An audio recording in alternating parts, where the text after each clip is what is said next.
time and time again on these things as you're trying to get the word out that, you know, you're a pretty aware person, you know, as far as that, but you just like go, well, I'm trying to get the word out, maybe I'll get screwed, maybe I won't, but I'm just going to go for it anyway? Is that your attitude, or what? Well, it's been my attitude. Now my attitude is I just don't want that to happen anymore, you know. Mm-hmm. So I'm very reluctant to believe what anybody tells me anymore. Right. But have you developed an intuitive sense, perhaps, now? I mean, because you know how that can do. It can start shutting you down from certain experiences or certain places where you might need to be. That's true, and to a certain extent, I have an intuitive sense of where somebody's coming from, but it doesn't always work. Uh-huh. You know, that's what makes a con man a good con man, is that you get the perception that they're telling you the truth. Okay. And so someone who's really good at it, right, can snow you. Or me, anyway. I don't know about you. Hold on 1 second. Let me grab my...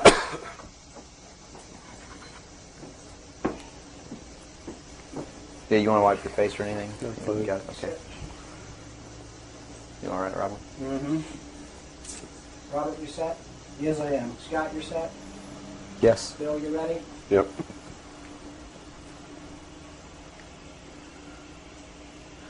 Bill, well, thanks for agreeing to the interview. First of all, a little bit about your background. You had extensive military service for many years prior to 1970, where a certain aspect of that military service kicked upstairs, so you were able to see certain things that you were not able to see beforehand. Would you tell us a little bit about that? It actually started much longer in my past than that. I was reared in a military family. My father's an Air Force colonel. He's retired now. He was a command pilot. And as a child, I remember sitting around I remember the pilots at our house sitting around the kitchen table talking about their exploits in the cockpit and what they had seen in the skies. And some of that talk involved UFOs and what some of them called Foo Fighters. And I traveled all over the world, lived on military bases for most of my life. I was really an indoctrinated individual, you might say. I was as establishment as you could get, as gung-ho, pro-government, pro-America, pro-military. And that's why I went into the military, because that had been so much of my life. I went into the Air Force. I was in the Strategic Air Command for 4 years as an aircraft and missile hydraulic technician, which is, I worked on the pneumatic and hydraulic systems of B-52 bombers, KC-135 aircraft, and Minuteman missiles. I had a secret security clearance. That's where I saw my first atomic bomb. I mean, we worked around on these planes, especially the ones on the alert pad, were always loaded, ready to go drop these bombs at a moment's notice.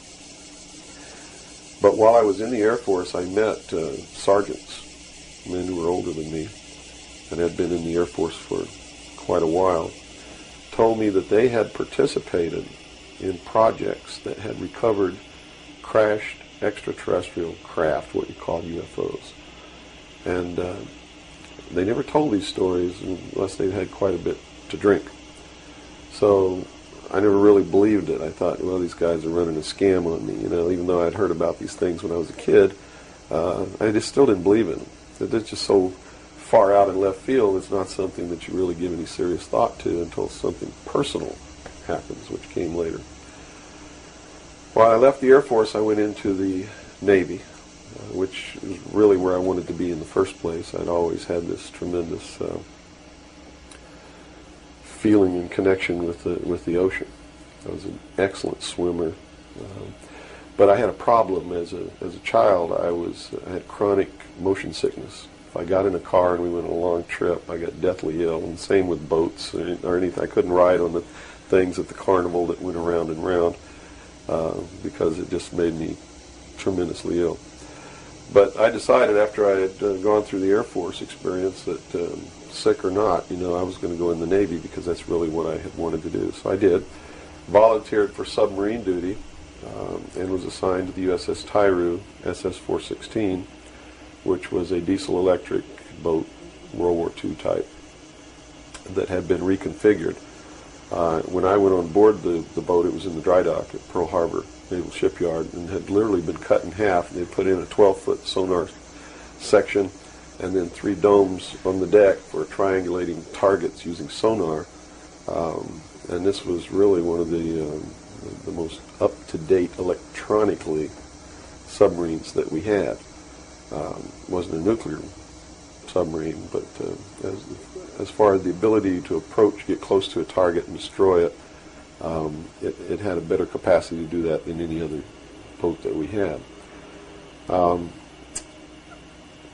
While we were on a transit from the Portland-Seattle area on the surface, I was the port lookout, and I saw the most incredible thing that I think I've ever seen in my life. And it had such a profound effect upon my view of the universe and the world that we live in, that I wish everybody could experience this. I saw come up out of the ocean, from beneath the surface of the sea, a huge disc-shaped craft about the size of a Midway-class aircraft carrier, which is tremendous in size. Even though that's one of our smallest carriers, or was then, it's still a huge, tremendously big object. Came up out of the ocean and rose into the air and tumbled on its axis and went up into the clouds, and I was awestruck, dumbstruck. And I mean dumbstruck, literally. I could not utter a sound.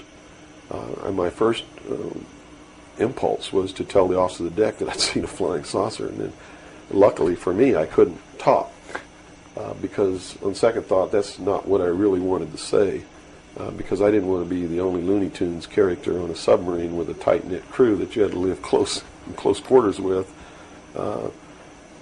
because that's a hell of a way to live. So I told the officer of the deck that I'd seen something about 15 degrees off the port bow at a relative distance of about 2.5 nautical miles. And he began to look in that area. And the starboard lookout had heard me tell him this, and he began to look over there.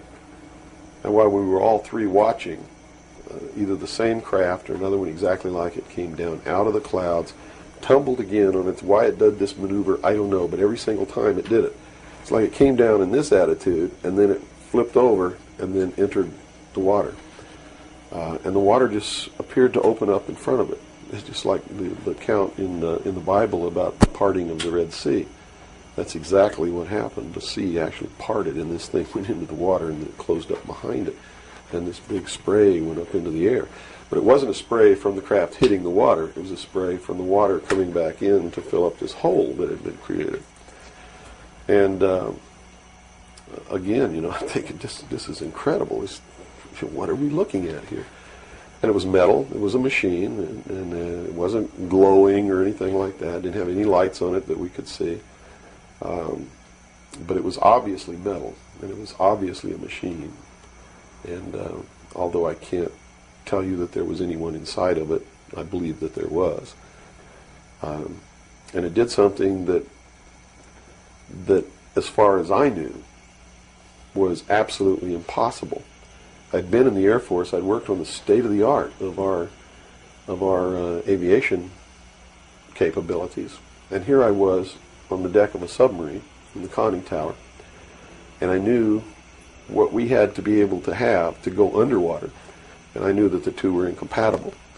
Here's something that came from under the water and flew in the air and performed maneuvers, and then came back down and interfaced with the water at tremendous speed and remained intact, which realistically it never touched the water. The water sort of magically opened up in front of it, but something had to interface with that water. Anything that we had that interfaced with the water in that manner would have been disintegrated. It's like hitting a brick wall.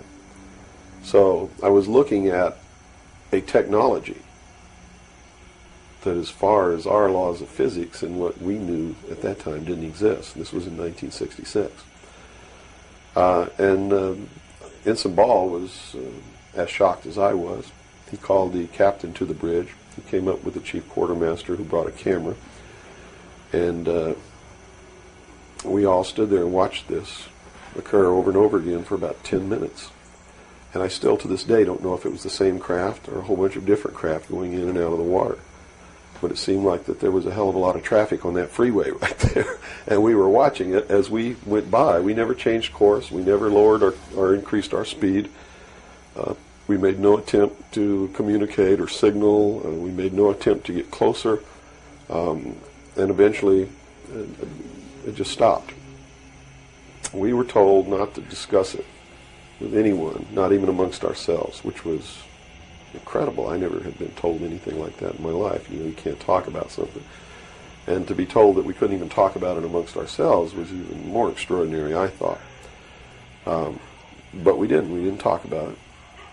When we got to Pearl Harbor, all the time the chief quartermaster was taking pictures of this. So I know photographs were made. What happened to those photographs, I have no idea. But when we reached Pearl Harbor, we were not allowed to go ashore to go on liberty, even though we didn't have the duty. And about 2 hours after we berthed at the submarine base, a commander from the Office of Naval Intelligence came on board and debriefed each one of us individually in the captain's stateroom.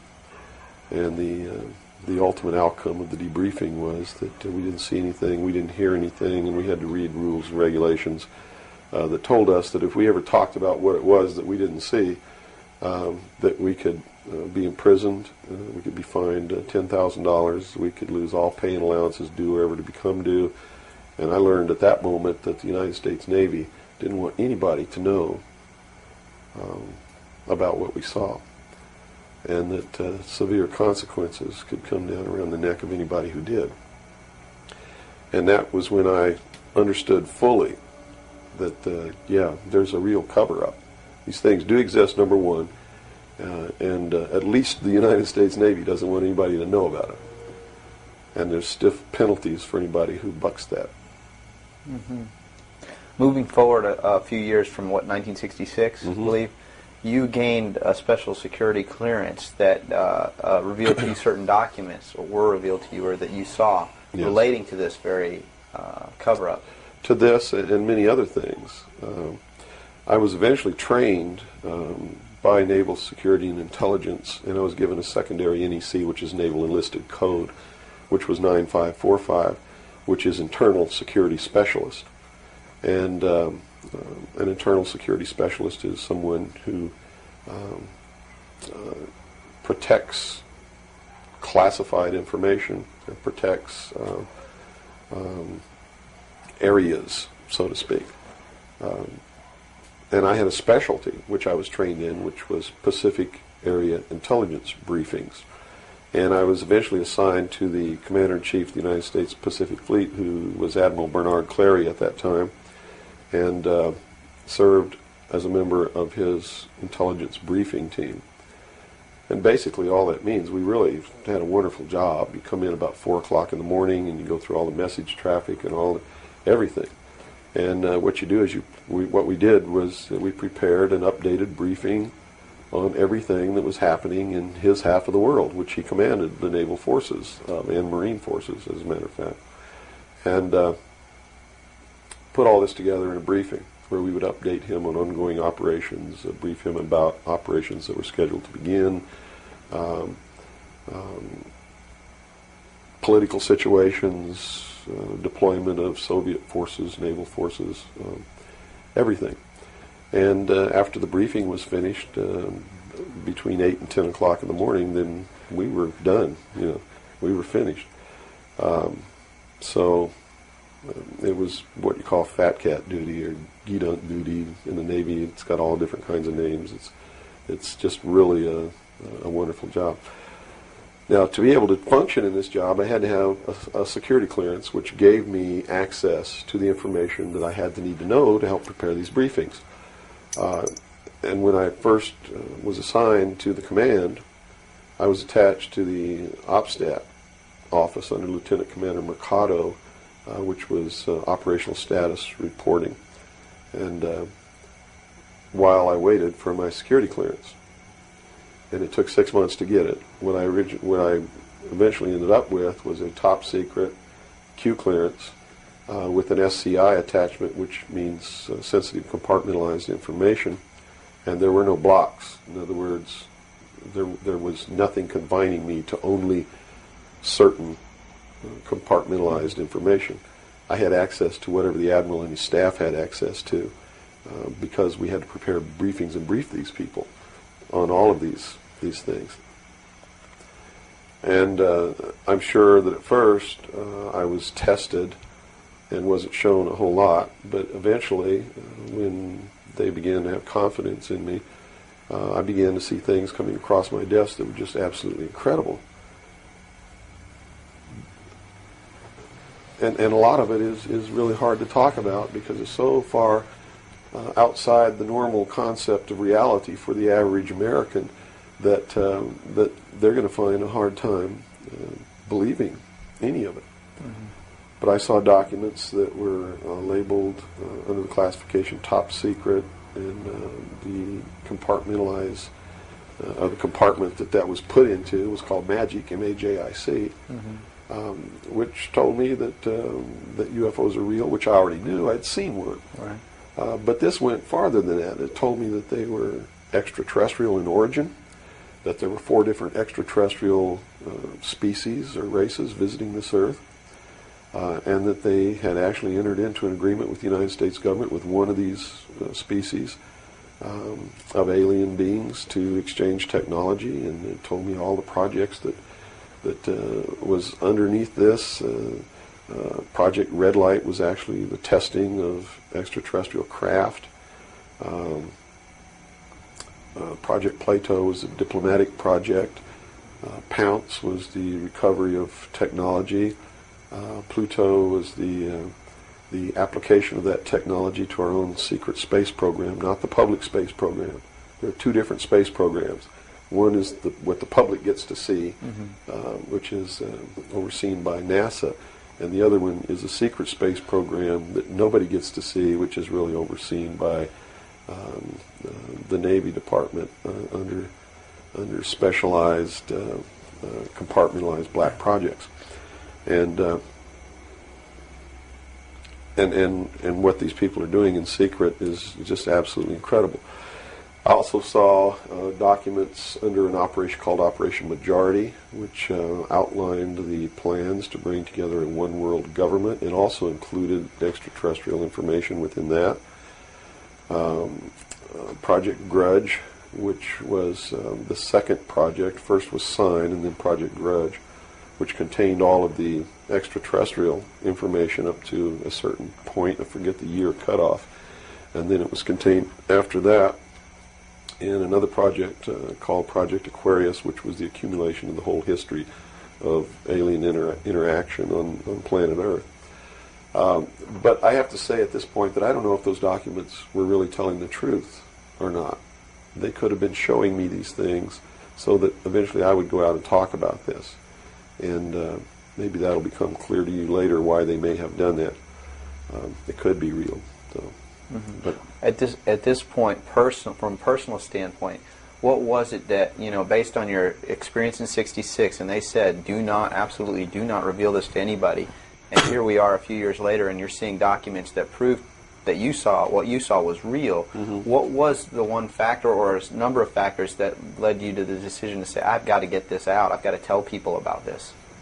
I saw contingency plans called Majestic. And these contingency plans were to, first place, a contingency is a plan that can be implemented if certain things occur. Right. And the certain things that would have tripped this contingency plan are, number one, the public sector is getting too close to the truth, so they have to implement this to get them steered off the track. Or number two, we don't want to tell the public the truth about the alien presence, but there's so much alien activity occurring that the public is on the verge of finding out anyway.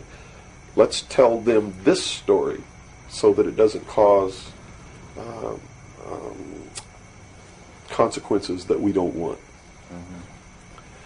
And that plan was called Majestic. I was in a bookstore one time. I'd never seen UFO magazine. Didn't even know it existed. In fact, I didn't even know that there was a UFO culture in the world of people who who study UFOs or worship UFOs or have little UFO meetings. I had no idea that that was occurring. I was in a bookstore one time, and I was looking at the magazine rack. I'm an avid reader, and I'm always in bookstores. And this one day, I saw a magazine just popped right out at me, at UFO. And I picked it up, and I looked inside, and here is Majestic, all right there. And even the people who had been named to implement the plan were the ones who were actually implementing it. William Moore, Stanton Friedman. I'd never heard of Jamie Chanderay, but he was named, and they had brought out a supposed genuine document called the Eisenhower Briefing Document, which in reality is a fraudulent document. It's a fake, and it was created to implement the plan Majestic to either indoctrinate the public on what the government wants the public to perceive as happening, or to steer researchers away from the truth, or both. So this wasn't revealing the plan of Majestic, but it was actually implementing the plan. Implementing the plan against the public. It was a psychological operation against the public. So this is what you saw. So immediately my head began to spin around, and I began to think, God, I've got to tell people that they're being manipulated. This is a lie. And it really, if the public were using their own intellect, they would know that it was a lie. The executive order quoted for this document was in 92,000 something. I believe it was 92447, which is 92,447, and it was supposedly written by Truman.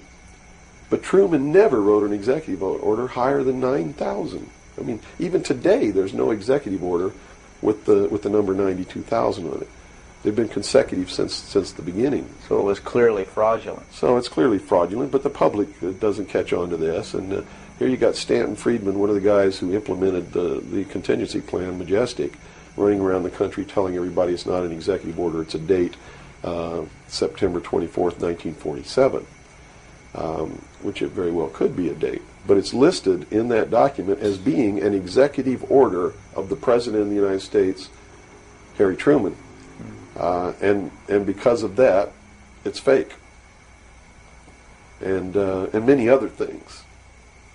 But specifically, that is the most glaring proof of fraudulent intent in the document. There are many other things in the document that also prove it's a forgery. But here they are. They're running this contingency plan, and here I am. I know all about it, and here's the public out there biting on it. They even ran that thing in the New York Times, like a 2 or 3 page spread showing all the documents. So it had tremendous credibility lent to it by that action. And so I decided that I had to tell the public and get people on the right track, which is, the right track is don't believe anybody. Don't believe me. Don't believe George Bush. Don't believe anyone. You got to go out and you got to get proof in your hand before you can believe anything. And to do otherwise today is the biggest mistake that anyone can ever make. You begin believing people, putting your trust in them, that they're telling you the truth. I guarantee you're going to take a ride on a roller coaster you don't want to be on. Mm-hmm. Now this controversy, and I say the very understatement controversy. Yes. It also is now extending, based on some things that you're revealing, into the Kennedy assassination. Yes, in the set of documents, which really was literally 2 or 3 file cabinets of documents, called Operation Majority, I saw documents which told me what happened in Dallas and why. And basically what these documents said was that the intelligence community felt that John F. Kennedy was a threat to the national security, which translated into reality means was a threat to the New World Order, the one world government which they were actively in the process of forming. Was there anything on record that indicated that he was out to... things that he did would threaten that New World Order? Oh, absolutely. He had written an executive order. I don't remember the exact number now, but it's available to anybody that wants to go look it up. He had written an executive order ordering the printing of United States notes, which would have broken the back of the Federal Reserve, which is one of the major instruments of propelling the United States into the New World Order by destroying our economy, the basis upon which we live, the basis upon which our whole society is founded. is being ripped right out from under us. That was one. Number two, he refused to provide air support for the invasion of Bay of Pigs, which ensured that that would be a failure. He had threatened publicly on several occasions to disband the CIA and scatter it to the thousand winds. He had ordered, in the documents that I saw, he had ordered the intelligence community to prepare a plan to disclose the truth about UFOs to the public. Now, I don't know what that truth was. Could be that maybe there are no extraterrestrials. But whatever the truth was, he had ordered a plan to be prepared that disclosure was going to be done according to that plan within the following year. And the intelligence community considered that to be out of the question. And according to the documents that I saw, his assassination was ordered by the policy committee of the Bilderberg Group, which is really the secret world government, and was carried out by agents of Division 5 of the FBI, the Secret Service, the Central Intelligence Agency, and the Office of Naval Intelligence, of which I was a part, in Dallas. And it said that the assassin, the man who actually administered the head wound, was the driver of the car, William Greer, a Secret Service agent, who used an assassination pistol built by the CIA for assassinations that was really an air gun that fired an exploding pellet or could fire a small hypodermic needle or a poison dart, using any one of many different deadly poisons. Specifically, it said that he fired an exploding pellet which contained shellfish toxin, and that the act was plainly visible in a film withheld from the public. I looked for 16 years to find that film, and I finally found a copy that showed William Greer turn around and shoot the president. And since 1988, I've been showing that film wherever I'm able to show it to wake people up. It is not our government, though you have to understand, that is doing these things. It is not our government that's failing us. It's not the Constitution or the Bill of Rights that's a bad instrument. It is a group of men who belong to secret societies who have infiltrated our society and our government at all levels and are destroying it and subverting it from within. And every member of naval intelligence that I knew who was an officer was a 32nd or a 33rd degree Freemason. And I asked my commanding officer at one point, I said, why are all you guys Masons? He said, Masons are used to keeping secrets. It's part of their fraternity. So if you want someone who already knows how to keep a secret, you recruit Freemasons. Well, later on, I found out what the truth is. The truth is you're not going to be a naval intelligence officer unless you are a Freemason or a member of the Ancient Order of the Rose and Cross, but you have to be high degrees for that. I think the reason I was selected as an enlisted man is because I had belonged to the Demolay Society.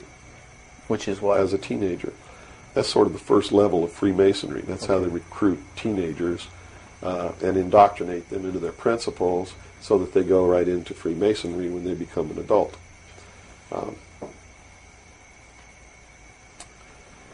So basically that's the story. Yeah. Okay. Well, based on the information that you're revealing, which would seem to be equally or if not more of a threat than what Kennedy was originally planning on doing, is actually revealing the underlying cause of all of this. Why is it that you are here today, or how is it that you are here today and you're not, conveniently taken away and put in a padded cell somewhere so that you can't speak of these things? Well, I really don't know the true answer to that question, because you would have to ask them to find out why they haven't done anything. But I can tell you this. I began to reveal information in 1976, and I was physically attacked on 2 occasions. My skull was caved in. That's what all these scars are here. On the second attack, I lost my leg. They visited me in the hospital. They had no intention of killing me. They were delivering a message to me. Shut up. And that was the message that came through loud and clear.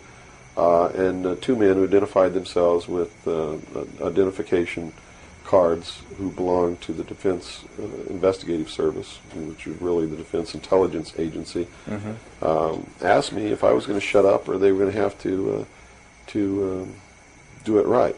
And I told them, I said, you don't have to worry about me. I'm going to be a good little boy for the rest of my life, and yeah, I'm going to shut my mouth.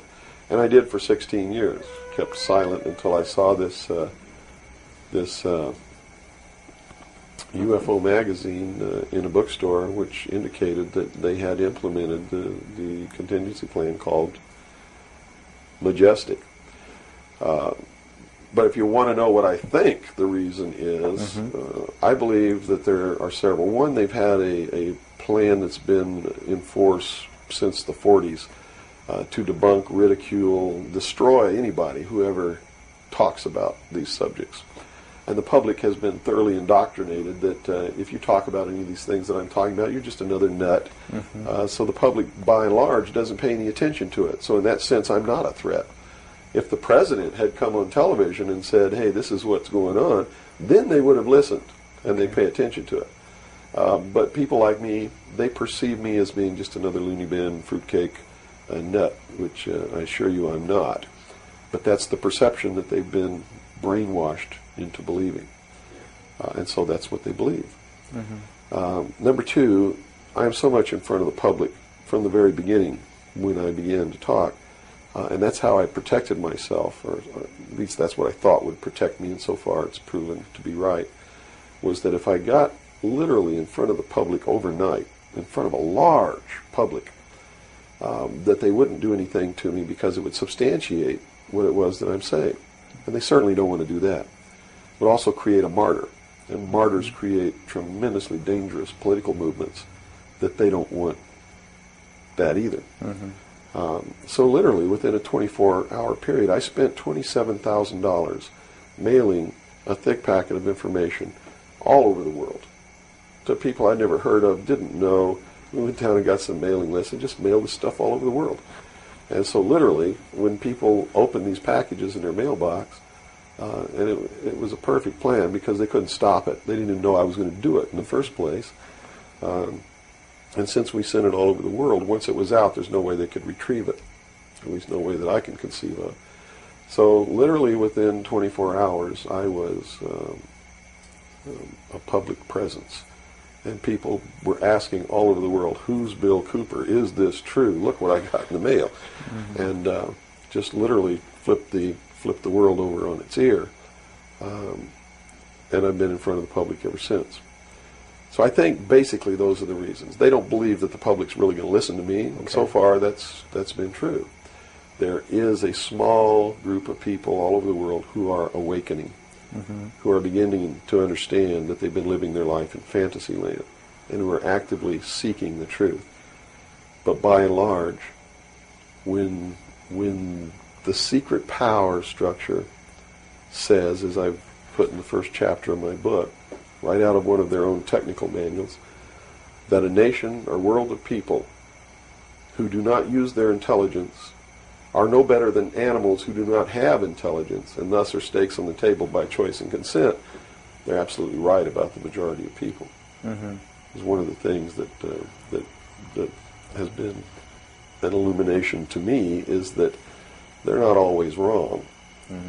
And many of their goals are the right goals, but the method that they're using to reach that goal is the wrong method.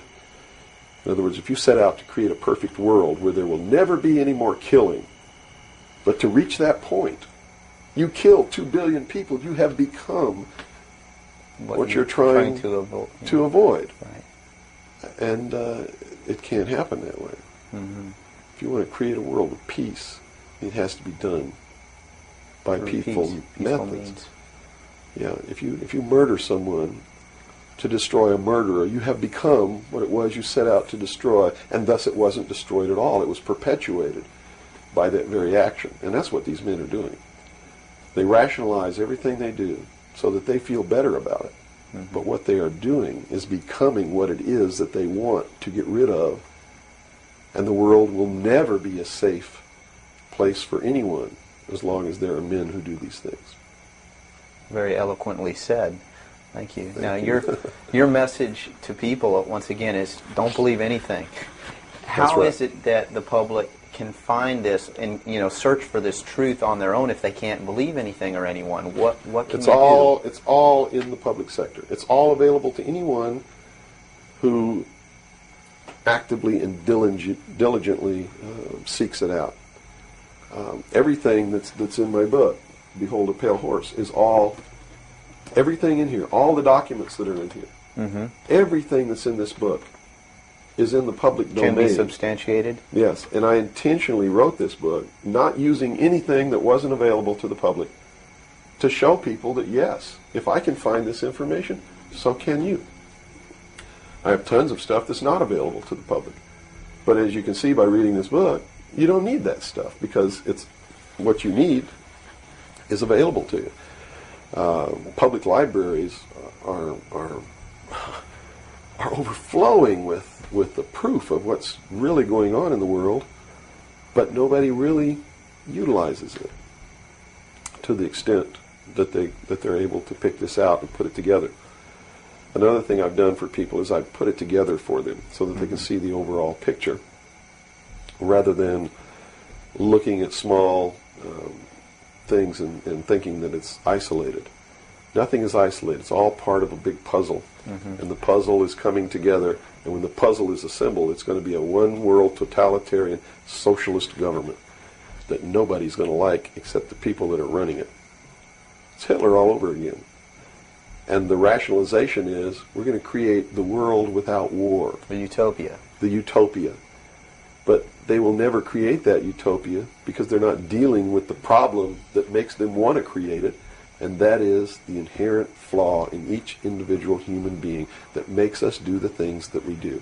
Until that's overcome, there's never going to be a world without war or without rape or without killing or without robbery, and anybody that thinks that there is has already gone off the deep end. So the method is, here, I'm going to hold a gun to your head so you won't rape, you won't kill. That's right. Yes, okay, I understand. The title of your book, Behold a Pale Horse, what significance does that have? What are you saying with this title? This title is from the book of Revelations, because I have to tell you this, and you may think I'm nuts if you want to, but this is the truth. Either these men are following the book of Revelation. The book of Revelation is in the Bible.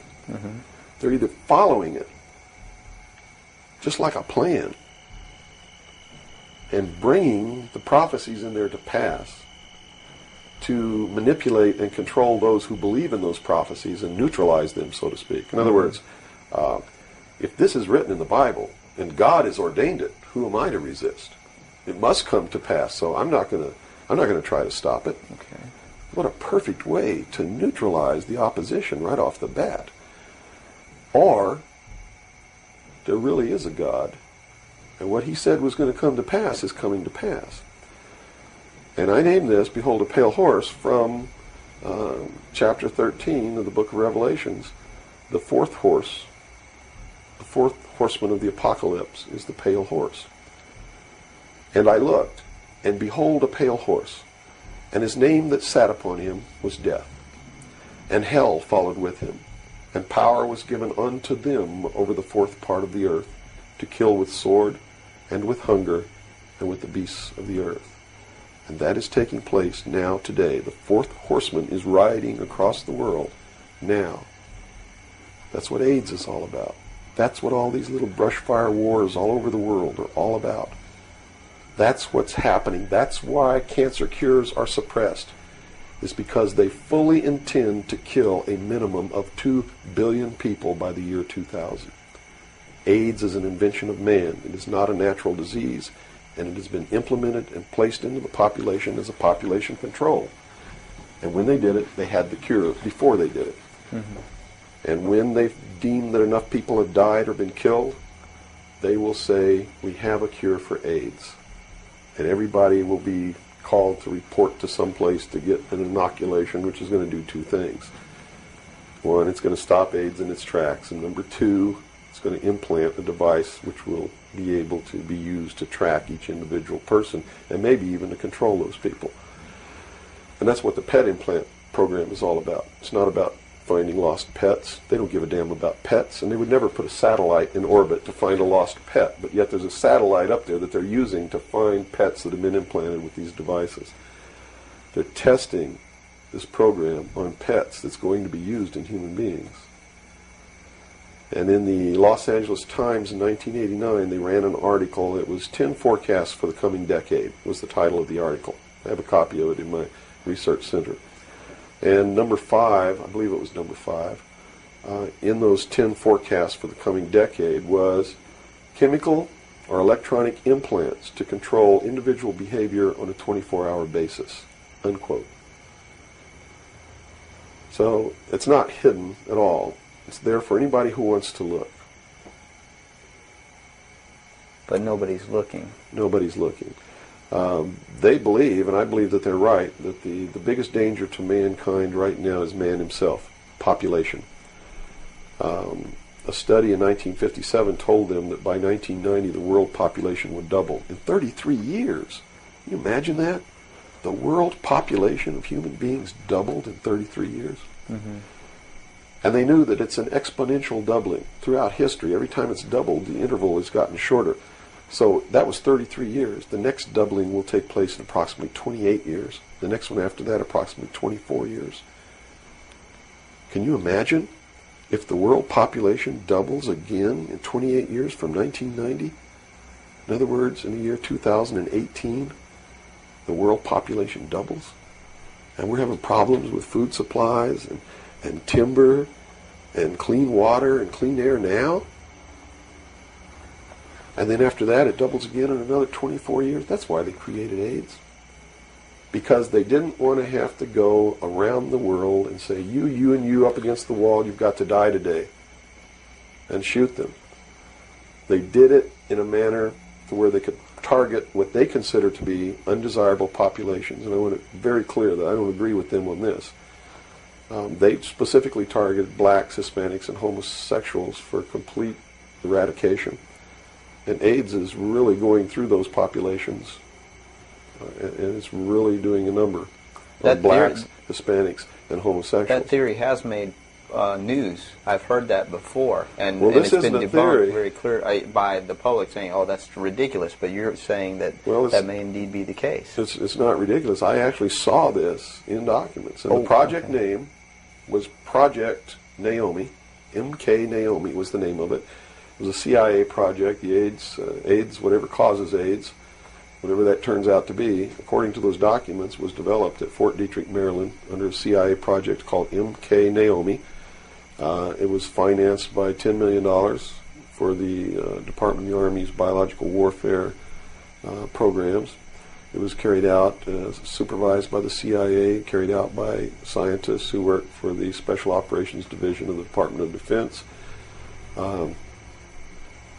And it's doing its job. And would you assume if AIDS doesn't work, there's a contingency plan for that even? Well, I think that they have other things out there working concurrently. One thing I've learned about these men is they don't just do one thing. In case the public discovers what they're doing, or discovers that somebody's doing, whether they know who's really doing it or not, and stops it, what they have running is several concurrently running plans, so that if one or two fail, the other ones are going to take care of the problem. It sounds pretty hopeless. I mean, based on that scenario, is there anything, any uprising or what? Yeah, there is, but it requires that people wake up. It requires that they really learn the truth instead of live their life in fantasy land. You see, because nothing can exist without the consent of the people. Unless they buy it, it's not going to happen. And all of these plans lead to the public's ultimate acceptance of what they're going to do. In fact, they're designed to make the public ask for it. For instance, the burning of the rainforest in Brazil. I know people who are just up in arms. Stop this. We've got to stop the burning of the rainforest, which is exactly what the burning of the rainforest is designed to do. Because Brazil is a sovereign nation, right? How can you tell a sovereign nation to stop burning its own forest? You can't. What they're asking for is control over a sovereign nation by a world governing body who can then send troops, a police force, to make Brazil stop burning the rainforest, and that's why they started the burning of the rainforest in the first place. You see, they went down there and they built a road across the Amazon jungle that went nowhere. There was no reason for this road to be built. There was no place to go. It doesn't go from here to a city on the other side. It just goes across the jungle and ends. And they built this road on purpose because they knew that most of the people in Brazil are so dirt poor that they would see this road as the answer to their prayers. Free land, free timber, a way to support their family, a way to become wealthy, or at least more wealthy than they were, which was no wealthy. Mm-hmm. And that's exactly what happened. Millions of people headed out down this road and staked out some land and burned the forest and tried to grow crops. And they found that rainforest is no good for growing crops. It'll grow one crop, and then you got to go burn more trees and plant another crop because the soil is poor. And that's what's happening. Mm-hmm. And that's why the forest is being burned. And it was done intentionally to create the scream of stop burning the rainforest, so that then they could offer the solution. The solution is a world governing body that can then order and enforce that order of Brazil to stop burning So the rainforest. the green movement worldwide is As a now just a manipulation. manipulation Yes. of.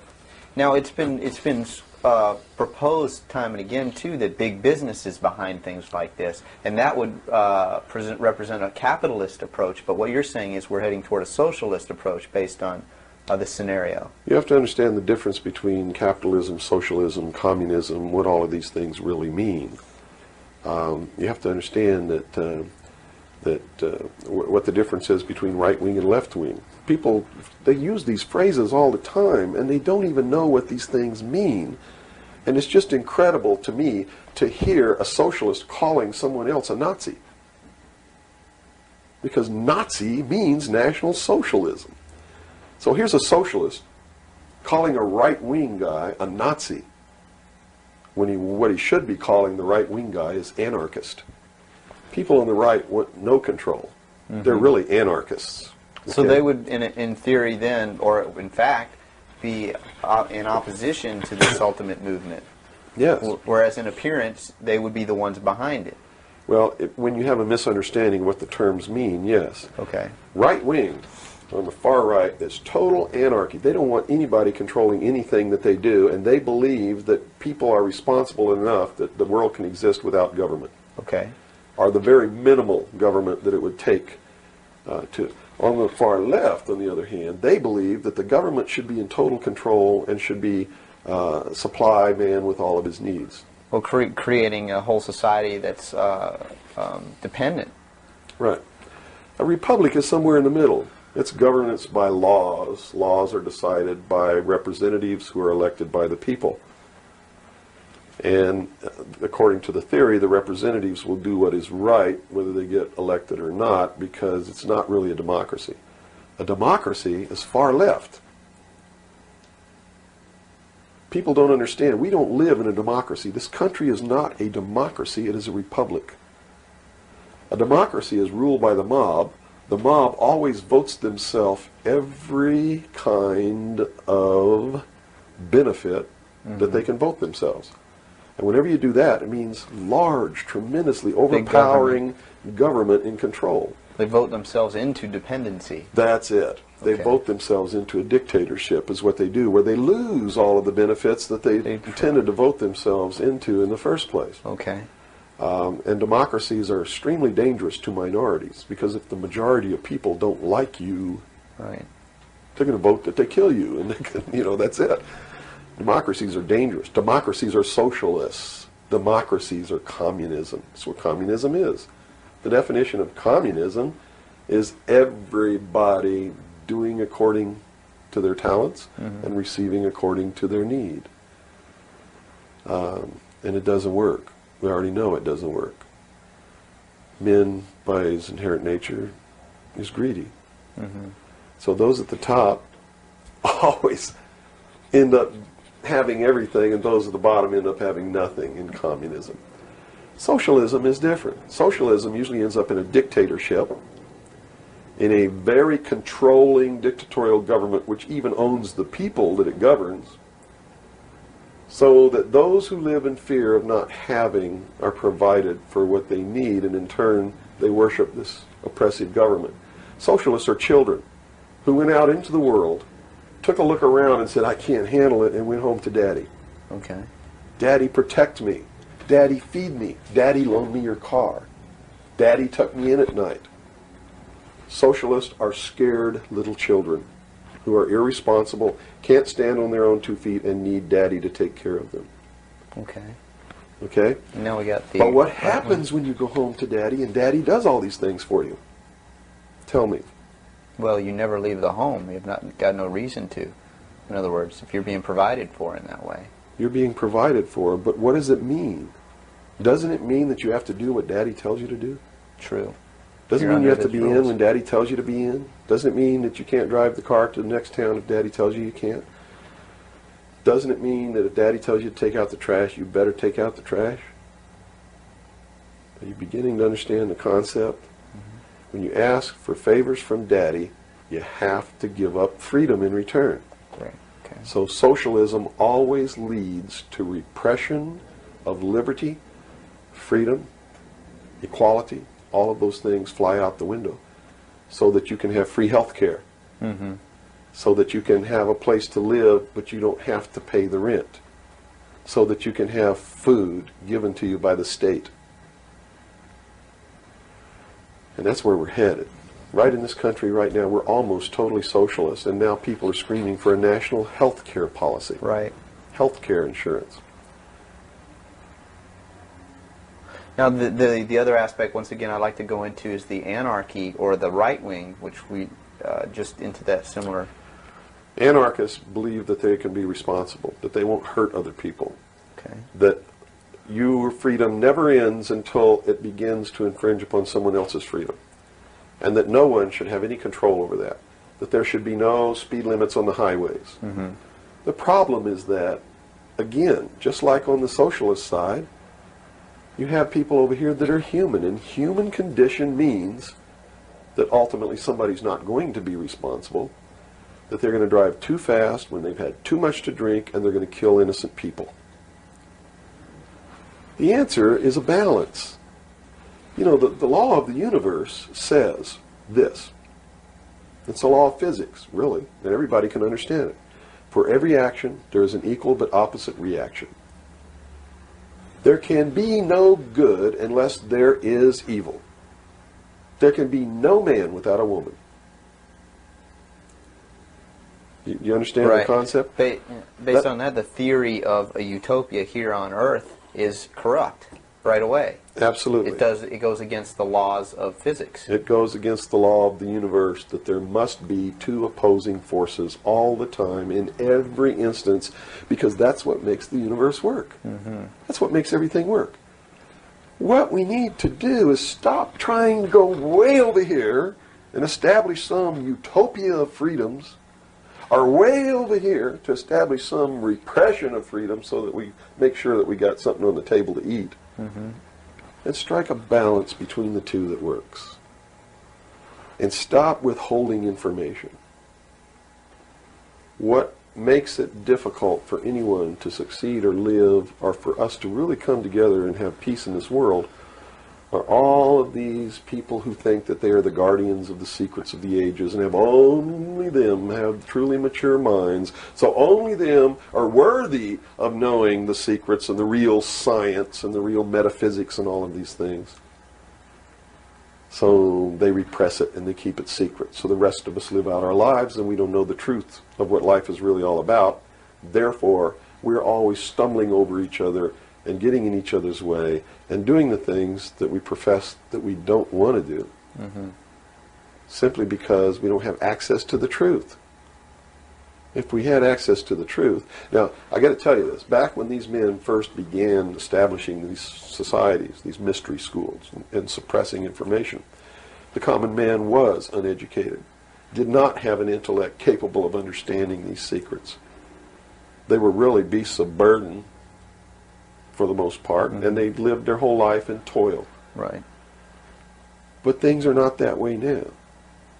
Most people have a good education. They have a good mind. They're capable of understanding if they're taught, and if they're taught correctly. And I think it's time to teach people what the truth is, and quit hiding it, so that we can come together as one humanity and make a balance and live together in a balance. You know, evil's never going to disappear. Neither is good. But we can maintain a balance, and life can be good.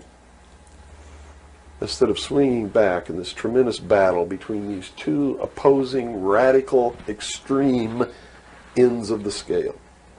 That's got to stop. I've never understood why somebody would join together in this band of people and call himself a Democrat and not vote for anybody else if they're not a Democrat. That concept is beyond my understanding. And Republicans and Libertarians and Populists and Communists and Socialists and this and that, and blacks and whites and Indians, and there are so many sects and groups and segments, and we're so fragmented that getting together is going to really be difficult. But we've got to do it. Because if we don't wake up and do it ourselves, these men who meet in secret and plot the manipulations are going to do it whether we want it or not, and they're going to do it at the point of a gun. And they're going to take away everybody's freedom because they don't consider us responsible. Capable of having that freedom. Are capable, or even of using our intellect. So they'll put us in shackles and control us and force us to be peaceful. That's what the plan is, and that's what the New World Order is all about. Well, we've run from UFOs right to this, and at first a person might watch this and say, "Wow, this is really strange." But where we've come down to, based on that beginning, is quite in the realm of common sense. Well, it's not strange at all. It's what they've been trained all their life, that if they hear these buzzwords, they're listening to some loony idiot talk, and it has no substance to it. Once they get into it, though, and begin to understand that everything is interconnected, it's leading us toward one end, a one-world totalitarian socialist government, and begin to see it coming to pass all around them in their life, and understand that nothing happens by accident. It's been planned for many years. Then they begin to understand that UFOs play a big role in this. Because if they're real, it's the most significant thing that's ever happened in the history of man, and may be the driving force behind locking up the human race. Because how could a UFO land in a place like Macon, Georgia, and somebody who doesn't look like us get out, walk down the street? And I'm not trying to insult the citizens of the state of Georgia. What if they landed in Newark, New Jersey, and got out and walked down the street in a society that kills people because they sit in the wrong seat on a bus? I'd assume now that they'll know about us. Of course they will. They probably already know about you if you've been exposing the truth on your show. Would you assume that our phone lines would be bugged at this point? I don't know. I doubt it. They don't really consider you to be a threat unless you develop a large political following. Oh, okay. So, unless you have a large political following, you're not considered to be a threat to them. Not yet. Because they figure that the people are too stupid to listen to you anyway. And generally, they're right. So we're in the process of educating people then. Yeah. Is the best thing. Education is 60 or 70% of the battle. Yeah. Because people automatically begin to do the right things once they learn what the truth is. They're educated to it.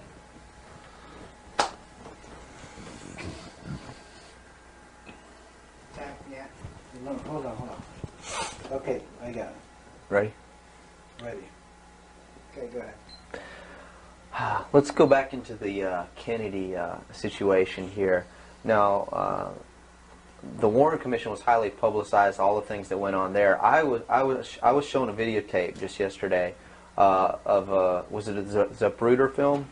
It is the Zapruder film. Okay, and it clearly showed to me that a number of things. One in which that the film was obviously tampered with. Absolutely. but not tampered with to the point where I couldn't tell that the driver of the limousine was pulling a gun, or what appeared to look like a gun, around his shoulder and shooting President Kennedy in the head. That caused his head to snap back. Did the Warren Commission see this? It seems so. The Warren Commission never looked at the Zapruder film, ever. So they never saw it. Now, I don't know who testified during the Warren Commission about the Zapruder film, if anybody did. But I do know that later at the investigations of the House Select Committee on Assassinations, that a man was specifically hired as an expert witness to view the Zapruder film and tell the committee what it showed. And that man's name is Robert Groden. He wrote High Treason, which is a bestseller out now on the Kennedy assassination. And he was one of the many so-called technical experts for the making of Oliver Stone's film called JFK. He's also a fake, a fraud, a traitor, a liar. He was hired by the House Select Committee on Assassinations based upon his resume, which says, very simply, that he is the world's foremost #1 photo analyst, which is a lie. He never went to school in photography. He never was a photographer. He never was a photo analyst. And I got to tell you right now that the world's #1 foremost photo analysts are all come out of the military intelligence community, who are trained to interpret high altitude photography and learn what really is there. He never served in that capacity either.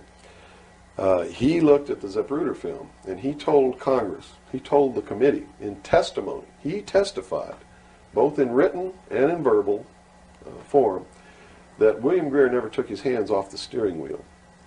And that's a blatant lie. I mean, anybody can look at the Zapruder film and see that William Greer takes his hands off the steering wheel. And even if you couldn't see it, if they cut out the frames, you can still see that William Greer, if this were the seat of the car, is turned all the way around with his right side against the rear cushion of the front seat, looking directly at President Kennedy in this attitude, and it is a physical impossibility to have both hands on the wheel in that attitude. So we know that Robert Groden, #1, was not who he said he was, had no expertise to be doing the job that he was hired to do. #2, even if he had no expertise, it is plainly visible in the film that William Greer could not possibly have had both hands on the wheel.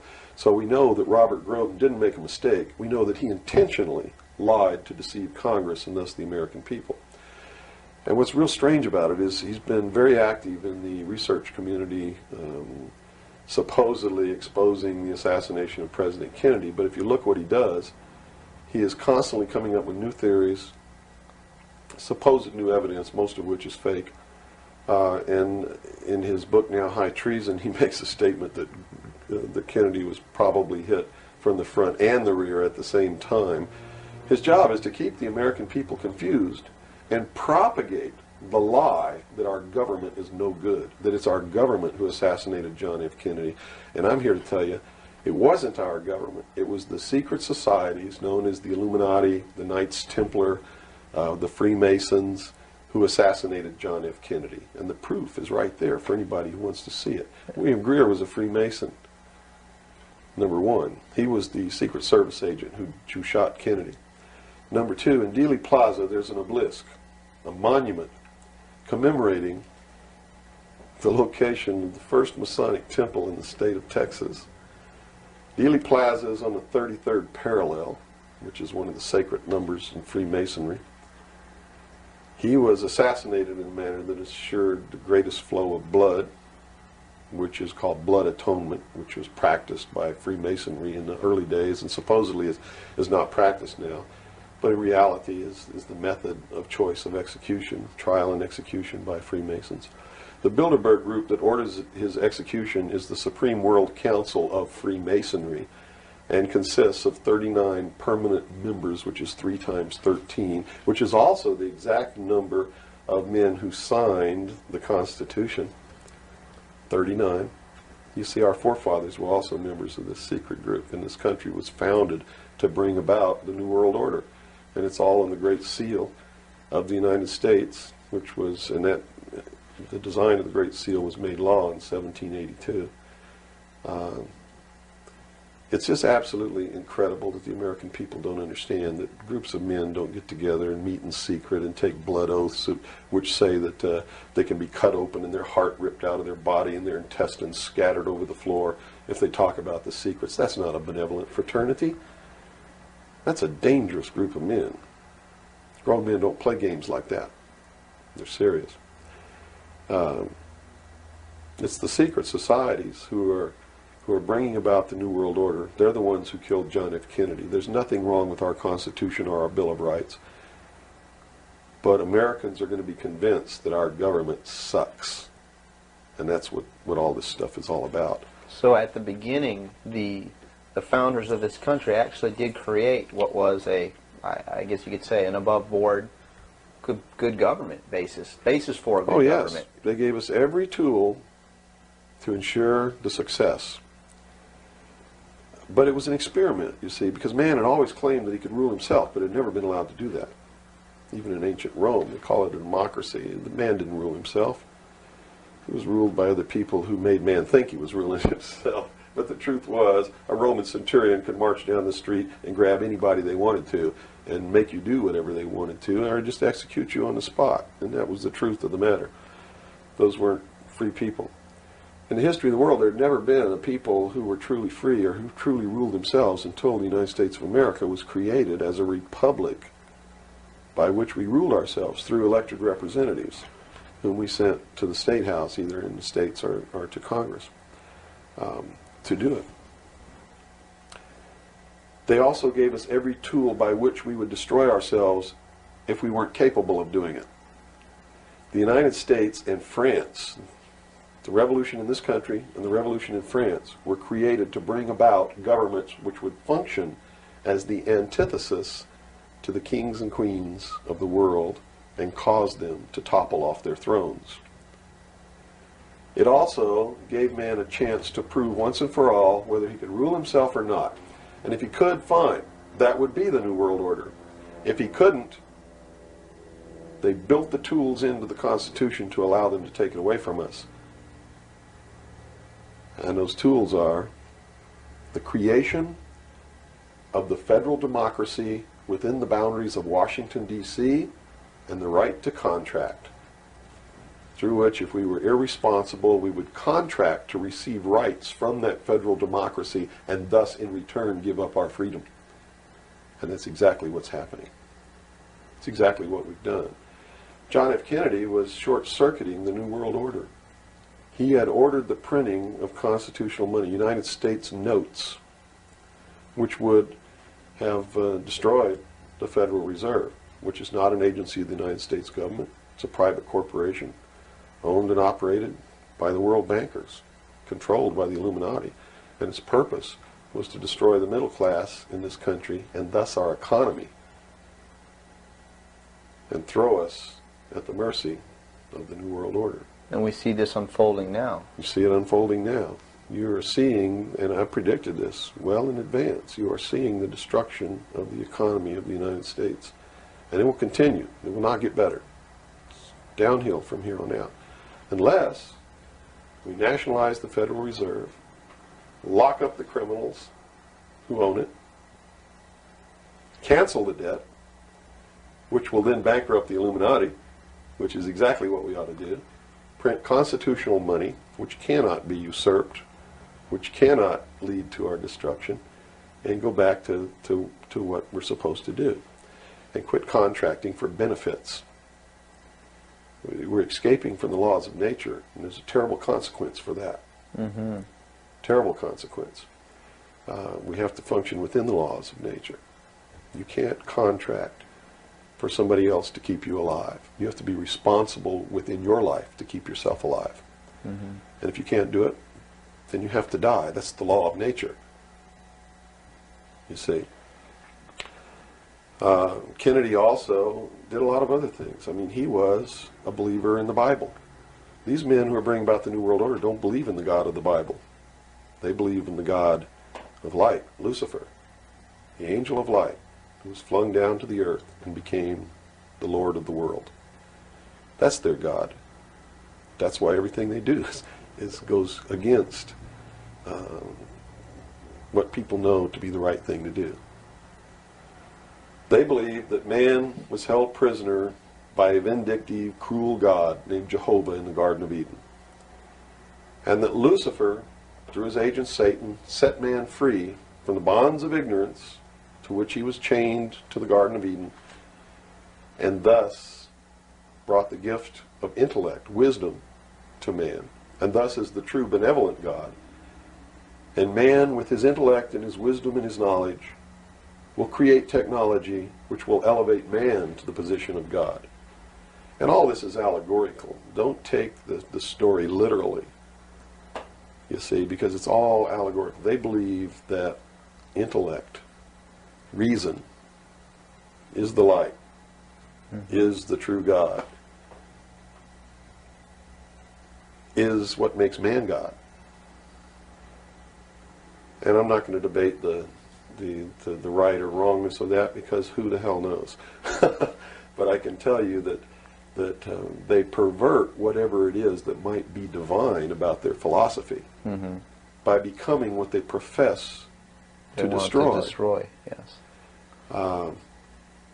And so, in their zeal to bring about the New World Order, they destroyed the political will of the nation when they assassinated John F. Kennedy, which has furthered their goals, because it made a lot of people feel so helpless that, God, if they can kill the president, who am I? You know, what can I do? I'm just one lonely, helpless person. So they quit voting. They abdicated their power. And, of course, through agents like Robert Groden and many others, Oliver Stone, they're being convinced that our government sucks, that our government is the problem, that the Constitution doesn't work, that the Bill of Rights aren't real. We're playing right into their hands, in other words. We're playing right into their hands, because there's nothing wrong with the Constitution or the Bill of Rights or our government. It's the people. You see, it's been infiltrated. And from within, they are eating at the heart of this nation like a cancer, this secret society. They are destroying it. They are subverting it. Our Constitution has not been allowed to work since 1945, and maybe even earlier. And they have been working behind the scenes to bring about a one-world totalitarian socialist government with the Communist Manifesto as its platform, through the United Nations, which was created by this nation, from an older organization called the League of Nations, which was the original foundation. And at the highest levels of our government, the Constitution's already been scrapped, and they are working under the aegis of the UN Participation Act and the United Nations Charter. Which says what? Which says that there are no rights, there are only what you call privileges. And privileges can be granted or taken away at will by the state. Quite frightening scenario. It's a very frightening scenario, and people better wake up to the fact that unless they wake up and do something about it now, there's only going to be one alternative.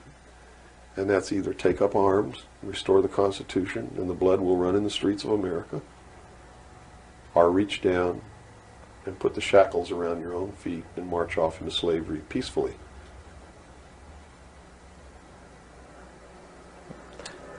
Not going to be easy the coming years.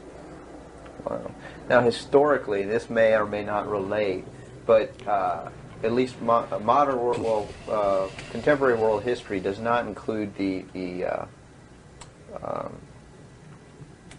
stories of Atlantis and Lemuria that go predate. How does that history, and why was that suppressed, or why is it still being suppressed? How might that affect what we are understanding is going on today, or is it related?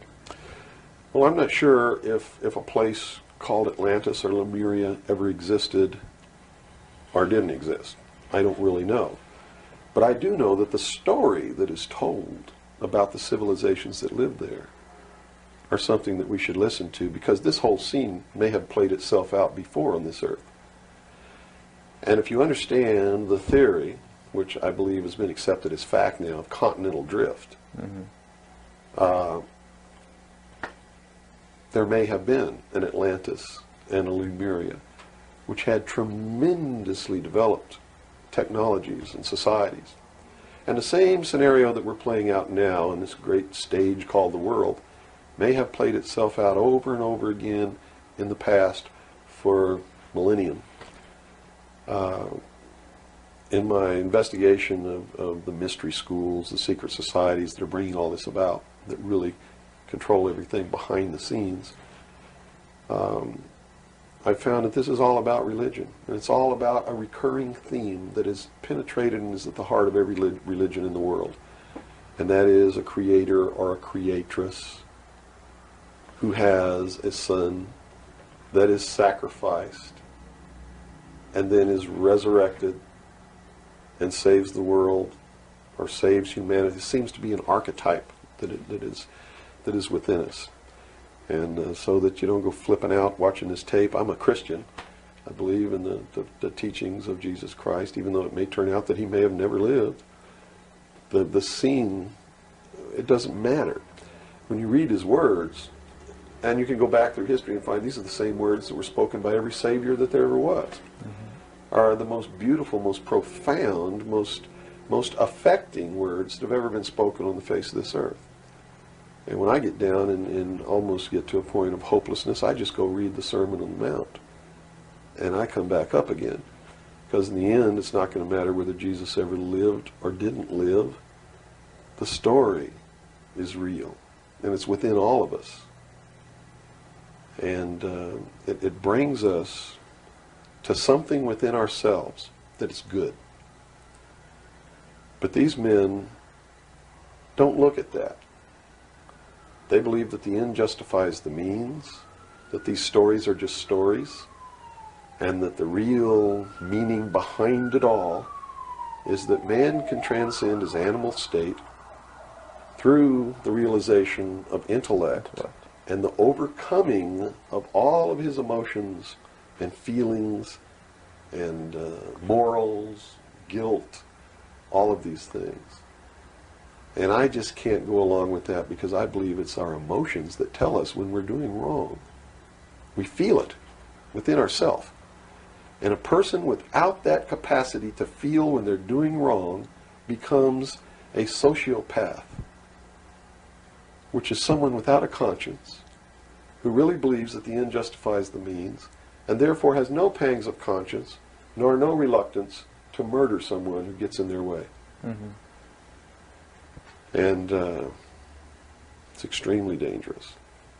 Now, do these people recognize the continuity of life? In other words, you have told me earlier that they're after physical immortality. They believe that through their technology, man will become God. With the power of reason, through technology, man will himself become God. They will engineer, just like Hitler wanted to do, the super race who will live forever. And the concept is the same, and the men behind it are the same as Hitler was. When they killed John F. Kennedy, it shows you what kind of men they are. Because they would not stop to kill anyone who gets in their way.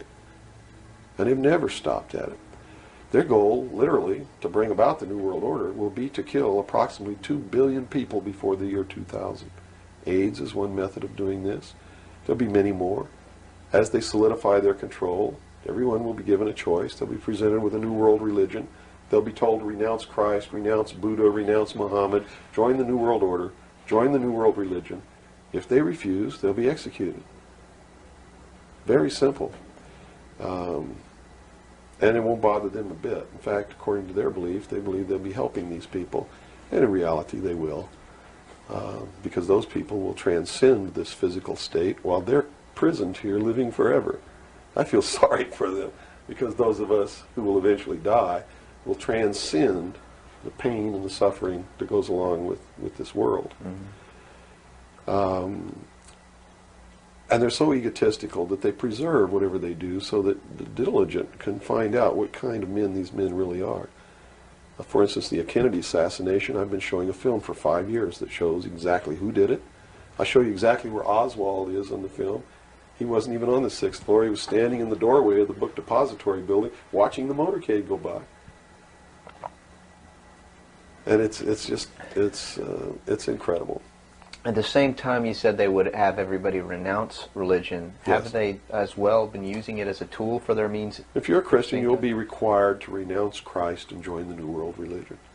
Now remember I told you before, no matter what your religion is or what you think, they are following the scenario in the book of Revelations to a T, right down to the last little bit. If you want to know what's going to happen in the future, if we don't wake up, and through the power of those, see, not one drop of blood ever has to be spilled, and no one has to ever put any chains on their legs or their arms, ever. If people just wake up and exercise what was given to us in our Constitution, the power of the vote, while we still have that power. So you say there is still a possibility for like one individual watching this tape to actually make a difference. You better believe it. How Yes. would that be so? Well, number one, learn what the truth really is. Get away from the fantasy that you've been living. Educate other people, those you know, your family. Once that begins to happen, it spreads. And then if the people decide that they don't want what they have in store for us planned, just through the power of the vote, they can make this country and the world whatever they want it to be. Whatever they want it to be. And there are no limits on that, except to understand that you can never make everything all right, and you can never make everything all bad. Both must exist, and we must maintain a balance. And we must become responsible. If each individual on this earth learned to walk in a divine state of grace, responsible for themselves, their family, their city, their state, their country, and for the world, And to the laws of nature. and to the laws of nature, and actively participate in solving the problems of yourself, your family, your city, your state, your country, and the world, there could never be a group of men meeting behind closed doors in secret that could ever control anybody. But by abdicating responsibility, by not walking in that divine state of grace, makes possible anyone meeting behind closed doors to bring about the world that they want. And the world that they want may not be the world that you want, or that I want, or that these people watching might want. If you don't participate, you can't complain. If you don't help cook the meal, you got no right to bitch about it. You got to sit down and eat what's put on your plate. If you don't like that, then you should have been in the kitchen helping to prepare the meal, helping to plan it, helping to prepare it, helping to serve it. If you want to sit on your butt in the living room while somebody else prepares the meal for you and decides what it's going to be and puts it on the table, it's too late to say that's not what you wanted to eat. It's too late to say it's not cooked the way you wanted it to cook. Well, that's very simple to understand. And That's right. You got to eat it because you have to eat to live. And I think that anybody can understand the meaning behind that little story. Okay, let's take a step back to the Kennedy thing now. So This is all about the Kennedy. Well, yeah, it is. But just specifically about, once again, I want to bring up the film as well. Another thing that came to my mind when I viewed it is that the two Secret Service men, the driver and the person sitting next to him in the front, regardless of what they claim happened, obviously did not operate in a way that you were trained as a Secret Serviceman to protect the president. Shouldn't they have just driven that car right out of there, and the other guy should have done something to protect or look for who's shooting? You know, it just didn't seem to make any sense. How would the Warren Commission not? They didn't see the film, so I guess they didn't no one see was the brought. film by design, because if they saw the film, they'd have to be responsible for the decision that they made that Lee Harvey Oswald was a lone assassin. Okay. So I think they didn't see the film on purpose because they didn't want to have to be responsible for saying, Making hey, that look, decision. the driver did it, you know. They didn't want to make that decision. And in a letter that Lyndon Johnson wrote to the Warren Commission, he specifically said in the letter, you must quickly identify Lee Harvey Oswald as acting alone with no conspiracy so that America can get back to business. Was Lyndon Johnson acting on behalf of the secret society, or was he concerned of course. with... He had to know all about it and approve of it because he was going to be the new president. And the new president would be in charge of the investigation. How high see? up a government official do you have to be before you're briefed of this, you know, the total of all the things that are going on, the reality behind them? Well, you have to understand that nobody exists on a high level in government who's opposed to the New World Order. Nobody. Our government has literally been infiltrated. And there's a cancer within our government destroying it, eating it, nibbling away at it, hacking off its limbs. And you said this started in 1945? 1945 What was were the when events? the overt destruction began to occur, when Truman signed the UN Participation Act and the United Nations Treaty. It actually began long before that, when these secret societies began to infiltrate the government and appoint their members to important posts. Infiltration is easy. If one gets in, he can then appoint and hire others to replace people who are not members below him.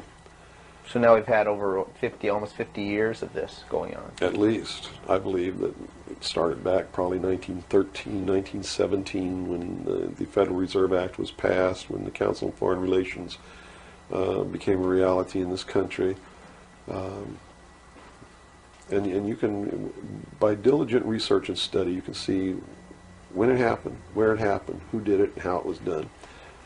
It's apparent. When they say there's no conspiracy, I mean, we talk about a conspiracy. It started out as a conspiracy. But when they say today there's no conspiracy, that's not a lie. It's the truth. They're doing it right out in the open, right under our noses, and we're too stupid to know it, to see it. So it's not a conspiracy now today at all. It's right out in the open. They even published their plans. I mean, here Carter appointed Zbigniew Brzezinski as the National Security Advisor, who just wrote a book before he was appointed, declaring himself a Marxist. I mean, you read that book, this man believes in Marxism. This man is a socialist. Not only a socialist, he's an international socialist. He's a globalist. His goal, stated in his book, is to destroy the sovereignty of nations and bring about a one-world Marxist government. Now, the Carter administration was one extreme, and then we came into the Reagan administration, yet nothing changed. Nothing changed. What you're saying is that no matter what the political leanings, they seem to be playing the same game. As long as you're playing their game, it doesn't matter who you vote for, who you put in office. They all belong to the other side. They're in the pockets of the Illuminati. When you quit electing professional politicians, when you quit electing the guy who looks nice on television because he speaks good and he looks like the guy you wanted to marry or something like that, you're playing right into their hands. You know, they made it so impossible for another Abraham Lincoln to get elected to the office of president that it's a wonder that we even have a chance at all. We need to send people to Congress and to government who are going to clean house. Kick all the members of secret societies out of the bureaucracy. Lock them up. Try them for treason. Because they are traitors. So one thing that may help is term limitations. We must have term limitations, and it must be only one term. And forget all this nonsense that anybody goes to Washington and don't know what's happening. They don't know what's happening simply because they haven't taken the time as citizens to understand how our government works before they ever go to Washington. You see, it should be a process that starts in infancy. It works its way up. And everybody should be taking part in the government. Now, if someone came in to office with this kind of knowledge and with this kind of intent to really push these people out, would they not be eliminated immediately? Not if they have the people behind them, because what the people would do in one fell swoop, in one election, would elect people who've never served in government before, kick the incumbents out, send citizens to Washington. And here's the way it has to be done. You know, right now, you don't even pay your congressman. You know who pays your congressman? The federal democracy of the District of Columbia. The federal government pays your congressman, who's supposed to be representing your state and you. The federal government is a foreign country to your state. Why should he represent you? Not only that, but he moves to Washington, D.C. He maintains a residence here, but he doesn't live here. And as long as you re-elect him, he continues to live in Washington, D.C. forever if you keep re-electing him. So they lose all touch with what's back here. They're paid by a foreign government, the federal government. They're not paid by the sovereign state of Georgia or by you. They have to be paid by you. And they have to live here. They can't move to Washington, D.C. They go to Washington, D.C. for one term. Okay? One term only. When that term's up, they have to come back. And you don't pay them exorbitant funds. You pay them just enough to live on comfortably while they're there. No fancy giant cocktail parties, none of this crap. And you take care of their family. See, they don't take their family either. That's the other clue. They leave their family here where they live. You, the people of Georgia, take care of their family and their business or their farm or whatever it is they have while they're gone. Now do you think they have a vested interest in representing you? They sure would under those conditions. Yeah. But under the conditions they go under now, they have no interest whatsoever in taking care of you. Now let's look at the current. They're taking care of themselves. The current crop of presidential candidates. Is there anybody even running that represents something that we're talking about here? No, all of them are New World people. Tsongas, in his book, even everything that he's written touts the New World Order. All of it, right for Tsongas's literature. You're going to see New World Order, New World Order, New World Order, New World Order. Clinton, the governor of Georgia, was selected in 1991 by the Bilderberg. Governor of Arkansas was selected in 1991 by the Bilderberg Group in Baden-Baden, Germany, to be the new president of the United States. Remember what happened to Gary Hart? What did he do? He went out on a boat with a woman who wasn't his wife, and he was destroyed. Look at Clinton. What's happened to him? Nothing. The press is on his side. They're helping the guy. You know why?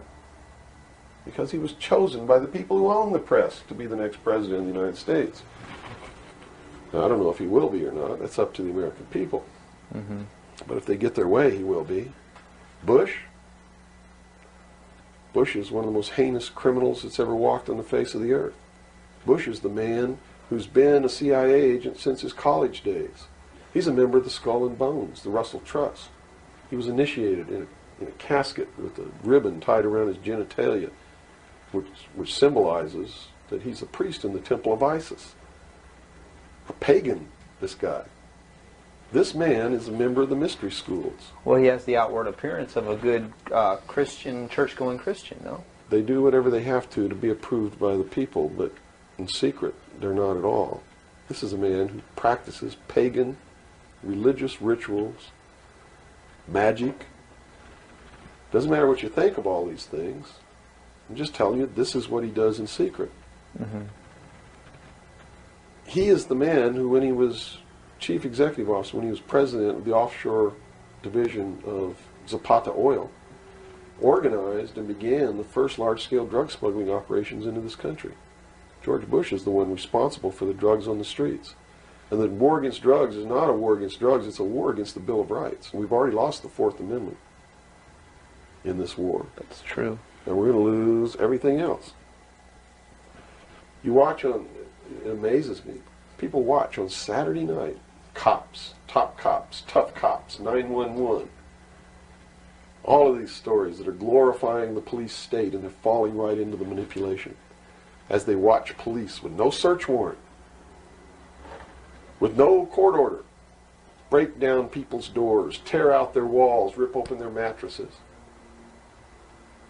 All in the name of the war on drugs. Pretty sneaky.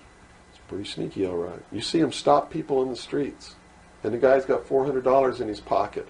They don't press any charges. They didn't even have any reasonable suspicion to stop the person and search him.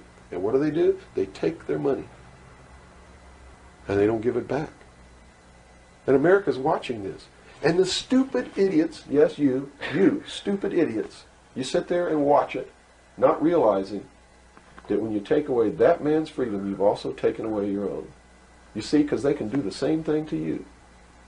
Just because you talk a way that they don't like you talking, or because you wear red shoes and they don't like red shoes, they can do the same thing to you. And under the new law, without a court order, without a search warrant, they can break down your door, they can rip open your mattresses, your couches, your walls, they can trash your house. All in the name of the war on drugs. And let's say they don't like the color of your shoes. All they have to do is drop a little pouch of cocaine in your living room, behind your couch, and find it and say, aha, you're a drug dealer. What happens then? Now they can confiscate your house, all your possessions, all your property, all your bank accounts, all your cars, boats, vacation cottages, whatever you have. And they can auction it off within 24 hours without ever even pressing charges against you. Without a court order, without due process, without just compensation. And there's not a damn thing that you can do about it. Not a damn thing. At least right now. At least right now.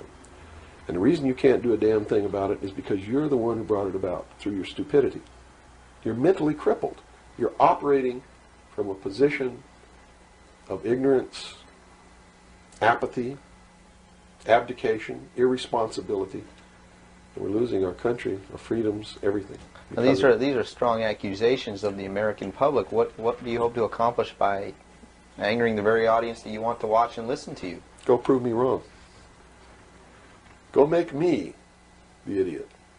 In so doing, you're going to find out what the truth is, and maybe you'll wake your up. And if you do, maybe we can save our country. Because I don't really care at this point whether you get mad at me or not. My country's disappearing. My freedoms are disappearing. My daughter's going to live as a slave in the New World Order if you people don't wake up and help me. So, if I had a 2x4, literally, I would smack you upside the head with it. I don't care if you get mad at me. It's beyond that state. You know, I'm willing to put my life on the line. Why would I care if you get mad at me? Mm-hmm. You know? People say, well, don't you feel threatened? Don't you feel like your life is in danger? Are you kidding? You're the people who sent your sons and daughters to fight an illegal, immoral, unjustified war in the Middle East? And that didn't bother you a bit, that they might have got killed over there, and you're worried that I might get hurt or killed? Right here, really defending my country? Really fighting in defense of the Constitution? Right. You brought up the Persian Gulf War. That's something that's still on a lot of people's minds. Based on what you're saying, what was the reason for that war? They should feel really guilty. They should feel really bad about that. I mean, what about a Saddam Hussein that everyone seems to agree is you know, the evil man here, that we had the right to go in and punish, destroy, or whatever? Well, it's funny that the man who purported to want to destroy Saddam Hussein was the man who really built Saddam Hussein when he was in the Central Intelligence Agency. We have been building up Saddam Hussein's arsenal. His technology comes from us in the Soviet Union. We built him up to create that war. We did it for a purpose, and the purpose was, look at this. If George Bush knew what he was doing, how come he didn't know what he was doing? Here's what he said. We've got to send troops to the Middle East because we can't afford to pay $26 a barrel for oil. That's on tape. Next he comes out and he says, no, it's not about the price of oil. It's because Saddam Hussein's not going to stop at Kuwait. He's going to go into Saudi Arabia, and those are our friends, our buddies. So we got to go defend Saudi Arabia. And then James Baker says in a press conference, nope, it's not about Saudi Arabia. It's not about $26 a barrel for oil. It's about jobs. Folks, we're going to get you a job, and to do it, we're willing to kill your sons and daughters. Yes, sir, we're going to send them off to get killed so that you can have a job. Prosperity. That's what it's all about. Well, what was the actual scenario if we hadn't have gone in? Well, see, that's not the end of it yet. Then George Bush comes out and says, whoa, the White House is flooded for telegrams. They don't want their sons and daughters to get killed for a job. It's not about jobs. It's about naked aggression. Yes, sir, there's a little Hitler over there called Saddam Hussein. Yeah, and we're going to go destroy him because the world doesn't need another Hitler. Never mind Pinochet in Chile, who's another Hitler. Never mind all the other Hitlers in the world. Was that Never mind Tiananmen Square.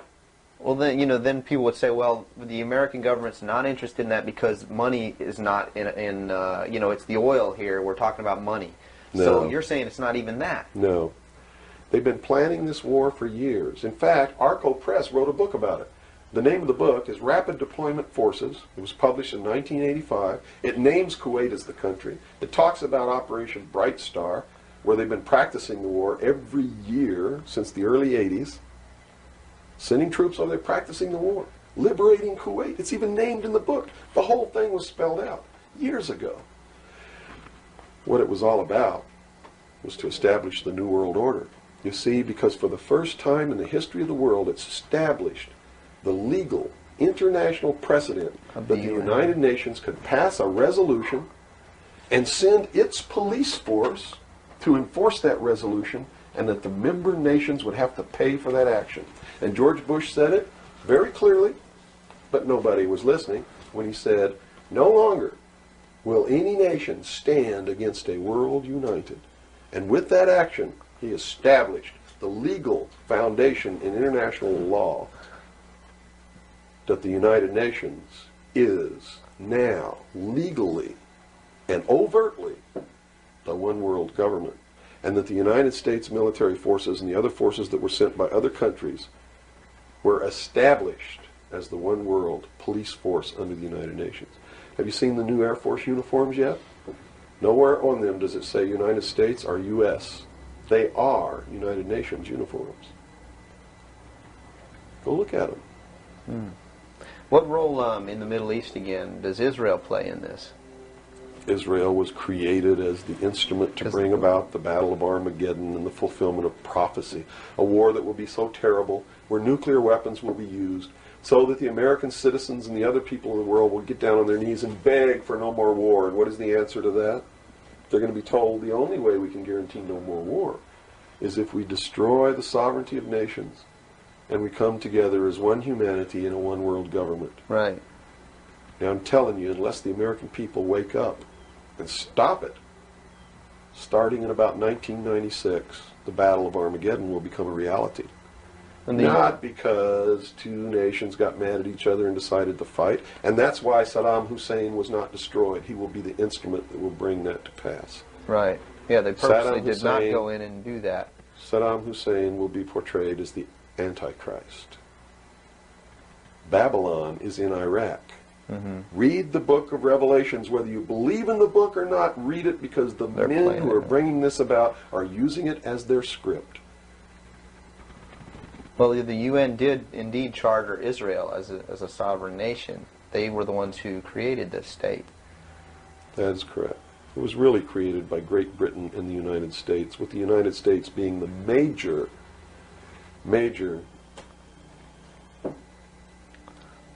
instigant. Okay, and the Jewish people were then being manipulated into believing it was for some other reason. That's correct. They've always been manipulated. And I get people who still come to me all the time and say, Bill, you're all wrong. It's the Jews. The Jews are subverting the world. Man, it's not the Jews. It's not the Catholics. It's not the blacks. It's these men who belong to the ancient mystery schools, who meet in secret and decide the fate of the world.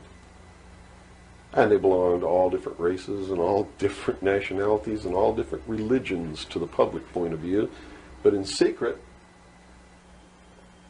it's a different story. How about the European community? Here seems, based on your theory, another group of sovereign nations coming together to form one government. The European community, the EEC, was created by the Central Intelligence Agency, working through a lodge in Italy called the P2 Lodge. Propaganda 2 is the name of it, which is the intelligence arm of the Vatican, and Prince Bernard, who is the leader of the secret World Council that controls these secret societies around the world, called the Bilderberg Group. And that's the truth of the matter. And well, during its creation, they just threw out Margaret Thatcher. She was really opposing this. Yes, she was, and that's why she got ousted. Okay. So did the Shah of Iran. So did Marcos. Anyone who opposes it gets ousted. That wasn't an overthrow of Marcos by the people in the Philippines. It was organized, instigated, and carried out by agents of the Central Intelligence Agency and the KGB. The overthrow of the Shah of Iran, our intelligence community is trying to tell us they didn't know anything about it. They didn't know what was happening. Bullshit. They organized it. They instigated it. They are the ones who caused it to come to pass. You see, because we didn't have a National Security Agency or a Central Intelligence Agency before the UN Participation Act was signed. And these organizations were created to bring about the one world government, the New World Order. And it had to be done in a manner that the people would not know that it was being done, and the only way they could do that was hide it behind the veil of national security. And the Cold War was a manipulation maintained to bleed the people of tax dollars to fund the creation of the police force of the New World Order, which is the Army, Navy, and Air Force and Marines of the United States and the Soviet Union. And the people didn't rise up in the Soviet Union and overthrow communism. It came from the top down because it had to be done. There has to be a bringing to the same level of all the peoples of the world to approximately the same political viewpoint, so there's not big disparity in order to be able to justify the merger of all these countries together. Well, who now is ruling the forces of the former Soviet Union? You have Yeltsin in now. As Gorbachev supposedly went down, but we're not sure about that. Well, let me tell you this. From the beginning, there was never any war between the United States and the Soviet Union. It was created by those at the top to fund the New World Order and the New World Order's police force.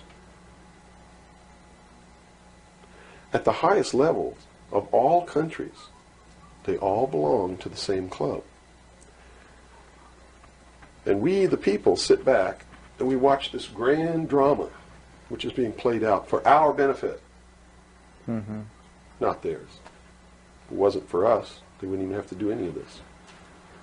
But you see, they just can't come out and destroy all of us because they need slaves. They need people to make their shoes and make their cars and mine the ore. They need worker bees, and that's what we are. In the New World Order, we will be the worker bees, the slaves. So the Orwellian view of the vision of the future wasn't too far off based on this scenario. George Orwell was just like me. He was a low-level member of British intelligence who was appointed to a position high enough where he saw the same documents that I saw. And he tried to warn the world just like I'm trying to warn the world, only he wasn't willing to take the risk that I'm willing to take. So he wrote it in a book called 1984 and spelled out exactly what's coming as a warning to the people of the world, as a work of fiction. But you notice that that work of fiction really stirred people up because they knew that it wasn't fiction. In their heart of hearts, everyone who's read that book knows that it's coming. It's a possibility. Most people won't recognize it overtly or publicly, because then, if they recognize it, they have to be responsible to do something about it. And that's what every one of you have been resisting all your life, is being responsible to do something about it, to get involved. That's why you'll walk away from a girl being raped on the street by a gang of thugs rather than go and try to help her. And I'm not talking to all of you. I know there's some of you out there just like me. But most of you are just exactly what I've just described. Most people are no better than animals who do not have intelligence because they don't use their intelligence. And to these men who control things behind the scenes, you are stakes on the table by choice and consent, and will always be ruled and manipulated and enslaved by people who do use their brains.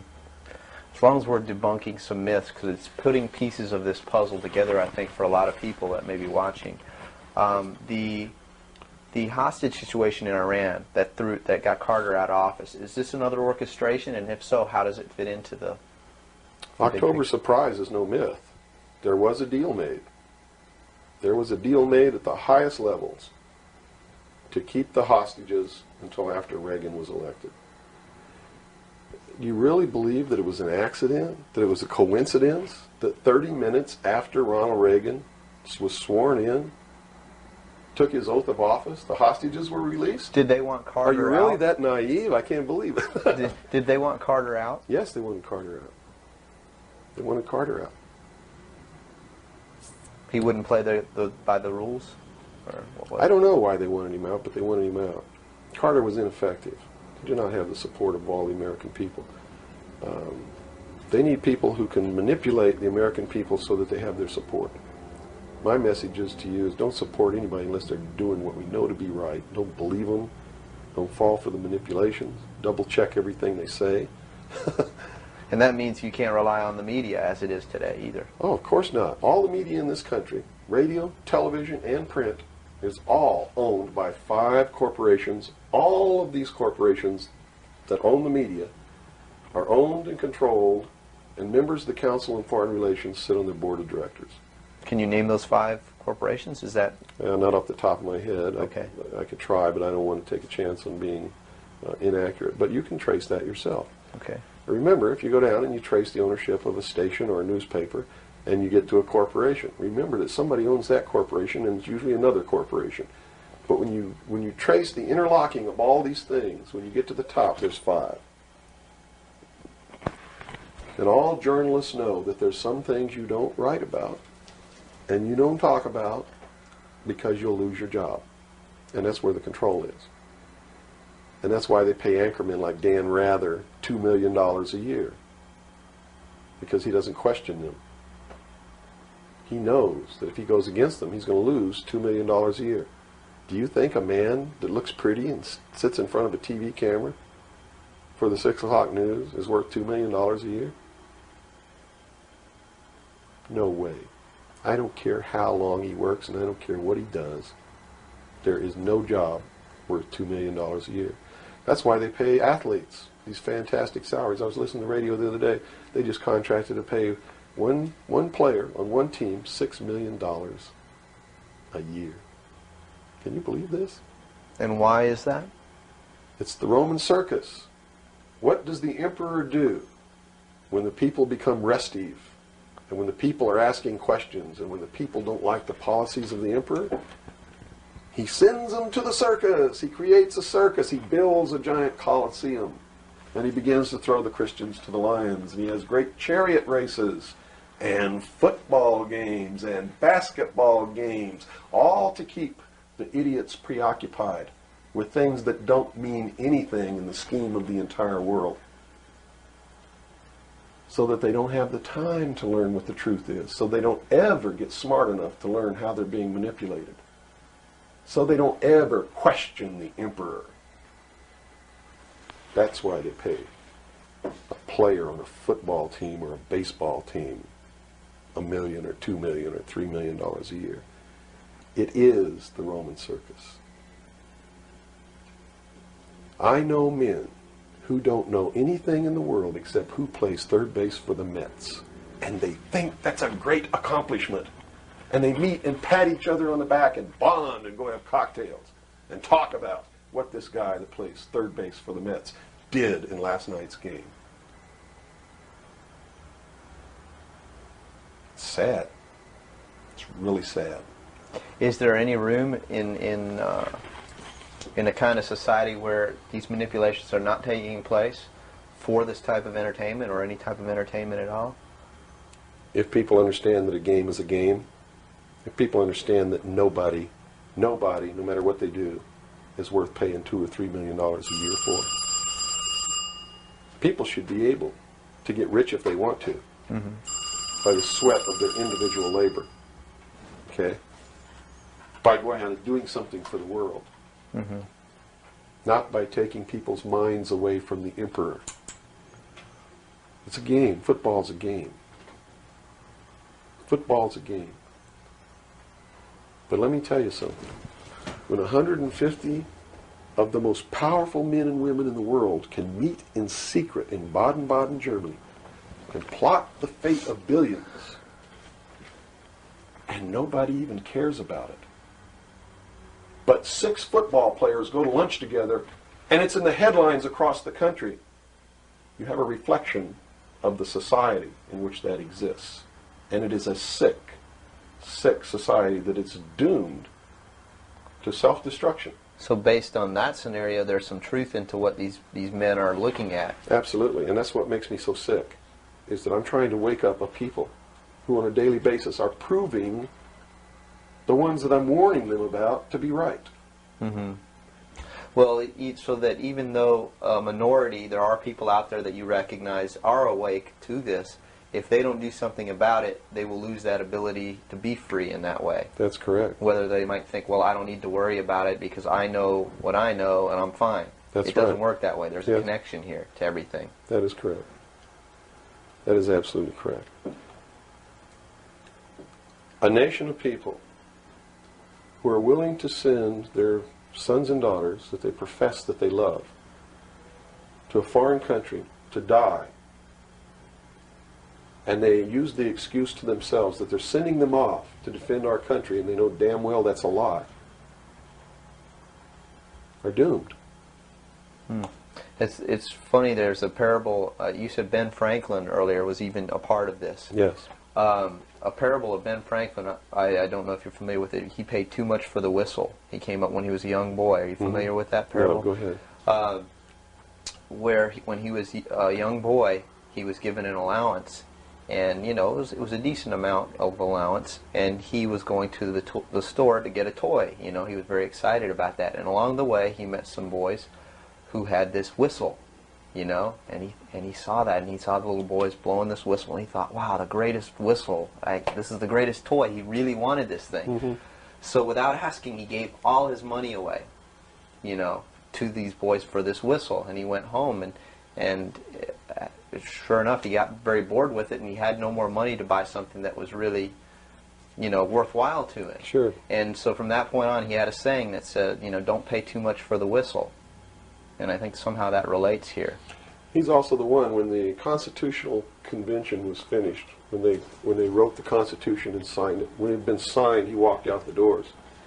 Someone outside, I forget who it was, I believe it was a reporter for one of the newspapers in the 13 colonies, asked him, he said, what have you wrought, Ben? Ben looked at him and he said, a republic, if you can keep it.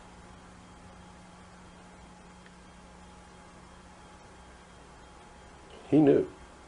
He did. And that's a good place to end. Yeah, I think so. That's a great ending. Wow. Good job, guys. All right, Bill? Bill. Yo.